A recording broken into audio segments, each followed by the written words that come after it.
സാമൂഹിക മാധ്യമങ്ങൾ വഴി ജോലി വാഗ്ദാനം ചെയ്തുള്ള വലുതും ചെറുതുമായ തട്ടിപ്പിന് അറുതിയില്ല. കോഴിക്കോട് കേന്ദ്രീകരിച്ച് നടന്ന വൻ തട്ടിപ്പിന്റെ ഉള്ളറകളിലേക്ക് ഇറങ്ങി കൂടുതൽ കണ്ണികളെ പൂട്ടാനുള്ള ശ്രമത്തിലാണ് ജില്ലാ ക്രൈംബ്രാഞ്ച് ഇപ്പോൾ.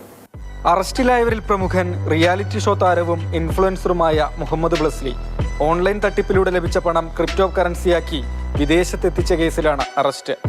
കാക്കൂർ പോലീസ് രജിസ്റ്റർ ചെയ്ത തട്ടിപ്പ് പരാതിയിലാണ് ബ്ലസ്ലിയെ ജില്ലാ ക്രൈംബ്രാഞ്ച് അറസ്റ്റ് ചെയ്തത്.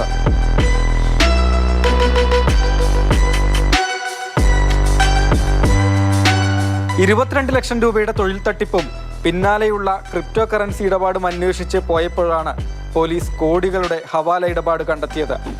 സാമ്പത്തിക തട്ടിപ്പിൽ ബ്ലസ്ലിയുടെ റോൾ ചെറുതെന്ന് പറയുന്നു അന്വേഷണ സംഘം. ഹവാല ഇടപാടുകളിലൂടെ അടക്കം കോടികൾ തട്ടുന്ന സംഘത്തിലെ ചെറിയ കണ്ണിയാണ് ബ്ലസ്ലി എന്നാണ് കണ്ടെത്തൽ. ടെലഗ്രാം ഗ്രൂപ്പുകൾ വഴിയാണ് തട്ടിപ്പിന്റെ വഴി തുറക്കുന്നത്. ടാസ്ക് ബേസ്ഡ് ജോലികൾ വാഗ്ദാനം ചെയ്ത് തുടക്കം. ആദ്യം ചെറിയ തുകകൾ നൽകി ഇരകളുടെ വിശ്വാസം നേടിയ ശേഷം വലിയ തുകകൾ ഇവരെ കൊണ്ട് നിക്ഷേപിപ്പിക്കും. ഇങ്ങനെ തട്ടിപ്പിലൂടെ സ്വന്തമാക്കുന്ന പണം ക്രിപ്റ്റോ കറൻസിയാക്കി വിദേശ രാജ്യങ്ങളിലേക്ക് കടത്തുന്നതാണ് സംഘത്തിന്റെ രീതി.